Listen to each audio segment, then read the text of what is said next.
What's up? It's your boy Heaven Hollywood back on IE Network. This is the Heaven Hollywood Report, and let's get to it. Shout out to my sponsor. In case you didn't know, it's icydk.blog. Make sure you check them out on all mobile devices and the World Wide Web. A lot of things that we got to get into today. Before we do, make sure you like, comment, subscribe, hit that notification bell so you do not miss any videos. Let's get it started with Kyrie Irving. Now, Kyrie Irving, Nike has suspended their relationship with Kyrie Irving. They put out a statement. All right. It says, Nike, we believe there is no place for hate speech and we condemn any form of anti-Semitism. To that end, we've made the decision to suspend our relationship with Kyrie Irving, effective immediately, and will no longer launch the Kyrie 8. We are deeply saddened and disappointed by the situation and its impact on everyone. Now, as you know, Kyrie is currently serving a 5-game suspension, at least a 5-game suspension in the NBA, for his failure to apologize when this was brought up and when it was known that it was they deemed his comments, his posting a link to a movie that is deemed anti-Semitic, and he did not apologize. I guess when they asked him to, he then later apologized 4 hours later after they gave him the suspension. He had donated $500,000, to the Jewish community, which they did not accept. I guess he donated to the NBA. They're supposed to give it to the Jewish community, anti-Semitic or whatever, charity or foundation that was. And they said in good faith, we can't accept it because you refuse to answer yes or no whether you're anti-Semitic or not. So this anti-Semitic thing continues to go on. I believe that Kyrie Irving, once again, after he serves the suspension, will be right back on the court. The Nets will probably give him another chance. Hey, all I said is this. You're a millionaire. You're making $37 million a year. If they are paying me to play basketball, and then Nike is paying me basically to play basketball, right? You can find out all the stuff you want on your own time. That nobody's stopping you, bro, from finding out about your history. Like I said on my video, I also believe that blacks are the original Jews. I also believe that, the Israelites. I also believe that the first man, that Adam and Eve were both black, and the first man is black. However, I'm not going to bring that to my job because they pay me to play basketball. When my basketball career is over, if I then want to go out and say I'm going to become a seeker of knowledge, a spreader of knowledge, that's fine. But you see, if you're working for a company, which is the NBA, you have freedom of speech, but you just don't have freedom of repercussion or freedom of consequence. If that's the case, go start your own league. You could do that. You could start your own league where you make the rules. Or you can quit the NBA and just go stand on it and go be an advocate for it and stuff like that. People will have respect for you. If you gave up all that money to go to but what people are not understanding is they get mad. They want to still work for the NBA, but they want to do what they want. And then when they're not allowed to do that, they say, oh, they're trying to silence me. Oh, it's racism. Oh, it's discrimination.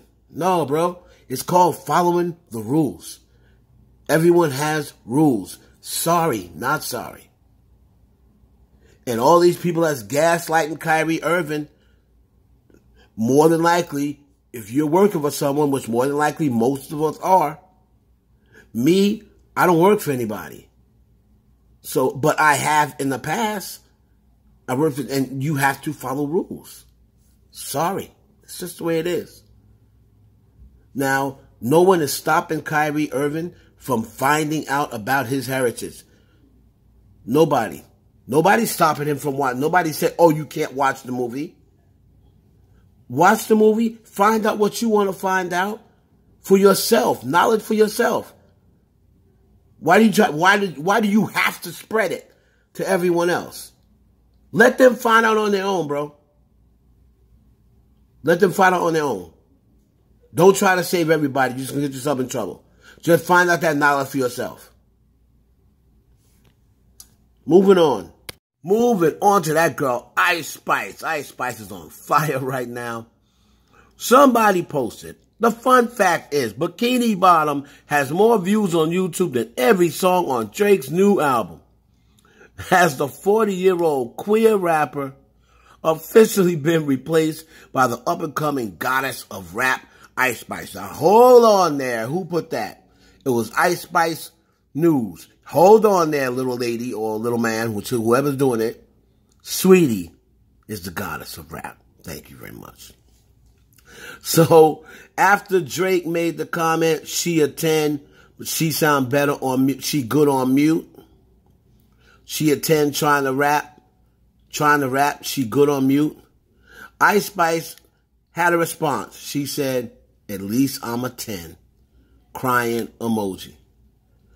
So, let me know what you think. They said, Ice Spice, 3.1 million views after 7 days. Yeah, but that's after 7 days on WorldStar.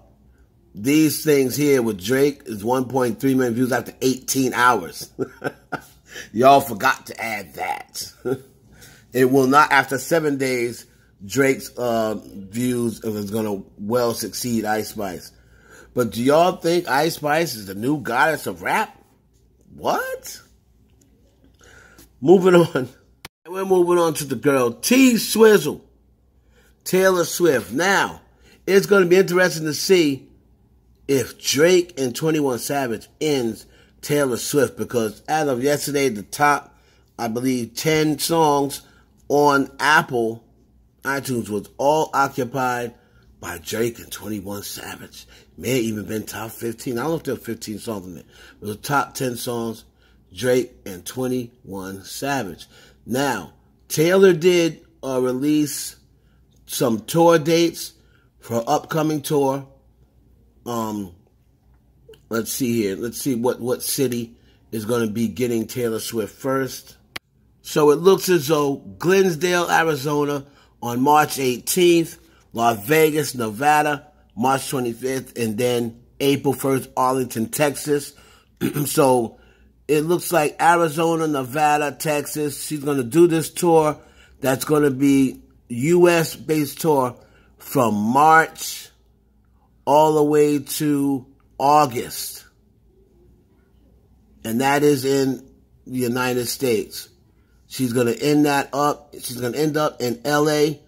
on August 5th. So it's really from March 18th to August 5th, the Eras Tour. And man, from what it's looking like, people, it's going to break records. It's going to be a huge tour for Taylor Swift. And man, Taylor tweeted out, looks like I get to see more of your beautiful faces than previously expected. We're adding 8 shows to the tour. Of course, now Midnights is the most streamed album from a female this year. So congratulations goes out to T-Swizzle, Taylor Swift. And I want to see what happens with Drake and 21 Savage. Are they going to knock Taylor Swift out the box? We'll see. Moving on to Drake and Alexis Ohanian, which is Serena Williams' husband. So as we know, in his new song, Drake said about Alexis Ohanian, which is Serena Williams' husband, side note, Serena, your husband's a groupie. Right? And then I think it went something like, he said, he acts like there's a problem, but no, boo. He acts like he's coming for sushi or something along those lines. Basically saying, Nobu, that's a play on the place Nobu. And he's basically telling Serena they do have an issue. Well, he called him a groupie. Alexis Ohanian pretty much came back with a response. So on a post, Alexis said, I believe it was on his Twitter, the reason I stay winning is because I'm relentless about being the absolute best at whatever I do, including being the best groupie for my wife and daughter. And he posted a picture of him, the daughter, and Serena, and then she responded with putting heart emojis below. So that was his response to Drake. And just to, not to defend Drake, but everyone wants to make it seem like, oh, this just came out of the blue. This Alexis Ohanian have shaded Drake in the past. I'm actually surprised it took so long for Drake to say something. Remember, this actually started on More Life. Drake made a reference to Serena Williams on More Life about, why didn't you you were too scared to tell me you got engaged. I had to find out from your friends. Your friends actually called me up and told, hey, guess what? Serena's engaged. You know what I mean? It was probably some friends that was trying to smash Drake on the side, and they're like, Serena's engaged, but what's up with me? So when he made that reference on More Life, there's been on more than one occasion that this Alexis Ohanian has either liked a tweet that was shading Drake, or he said something, subliminally about Drake. Now, this has been a couple of years ago, so Drake held on to this. So I don't really blame Drake for the response at Alexis Ohanian because he had it coming. And, his response back, it was cute, but nothing too crazy. Oh, I'm a groupie for my wife and daughter. That's cool. You know what I mean? So Drake it makes Drake look like, you had Serena, you let her go. So move on. Stop mentioning Serena Williams. He came back with his response. Now, you don't need to say anything else. Just move on. Serena is married with a kid. I believe she's pregnant again. So shout out to Serena and Alexis Ohanian. And Drake, just keep it moving. Moving on to that girl, Cardi B. And it is now written down that invasion of privacy is now eligible for 5 times platinum. Am I reading this right? I thought it was going on triple. Let's see here. I believe that I read, just hold on one second. So yes, according to chart data, invasion of privacy has now sold over 5 million total units in the United States alone, and it's closing in now on about 9 million worldwide. So congratulations to Cardi B. The invasion of privacy still pumping, huh? Still pumping. Still pumping. We need that second album, though. We need that second album. But, yeah, congratulations to Cardi B on that. And finally, Megan Thee Stallion, Megan once again is taking a hammering. After Drake came out with these lyrics, on the new album with him and 21 Savage, now it seems as though, because it didn't go the way Drake thought it was going to go, a lot of his fans and stuff are coming to his defense, trying to say, oh, those lyrics really wasn't about Megan. Oh, they was about Elkie the Stallion, like somebody who hasn't been relevant since 2010. They weren't about her. He was talking about women that deny getting butt shots. Things like that. But Megan's lawyer, this is the first time we've heard from him. Megan's lawyer came out and made a statement. He basically said everybody that is defending Tory Lanez is in for a rude awakening. And he said they have overwhelming evidence, and that is why they are super confident that everyone's going to look silly when it's all said and done. So let's take a listen to Megan's attorney. Then we'll come back and quickly wrap this up. Heartening, where she probably thought she would have support from people, which she did initially, which it seems like it dissipated some. Yeah, it's disheartening. It's confusing. She's a young superstar who's, risen to the top very fast. And it's at the time when really a community and people and fellow artists should be rallying behind her. She is the victim here.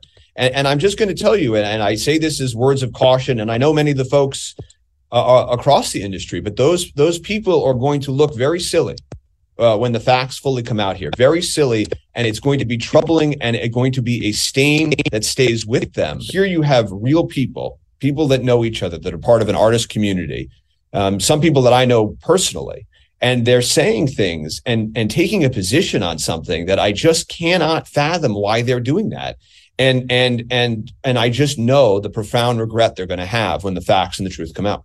Is she confident about that? She's confident in that because the evidence is confident in that, because these things, are irrefutable and can't be cross-examined, and truth usually comes out in courtrooms. And I'm confident that it will here. And I can tell you, in all the high-profile wars and the circuses, I've never seen a situation where people are going to the defense of a man who shot a woman. Never seen it before. And I think everybody needs to take a step back and remember that there are facts here and that the facts matter. Why is he getting this kind of support? And From why lots of people, and why not are just people Drake, going for some reason. after Meghan? I personally I don't quite understand it, and I'm wondering, you must have thought about it. Why do you think this is happening? Well, he's either lying to them or they haven't asked him what happened, because I know what he says happened because I have it in a text message and in a recorded phone call that he made from prison, where he said, he admitted, he apologized. So why people are defending somebody that has made those statements and admissions with all of the evidence, without even witnesses? You don't need witnesses for the type of evidence I'm talking about. When you have proof like that, to back somebody, right, when you weren't there, and to go against somebody, I mean, there's no doubt she was in the hospital. There's no doubt she's the victim of a shooting. There's no doubt about any of that. And so since when do we do this to people that are the victims of a shooting? When is that okay? And I think Drake should explain that, because I don't understand it. And I certainly don't understand it either. I don't understand. I've never seen nothing like it myself, I have to admit. But when it's all said and done, we'll see what happens in the end. They're going to have to, once the trial starts, she's going to have her opportunity to come out, proving that she wasn't lying.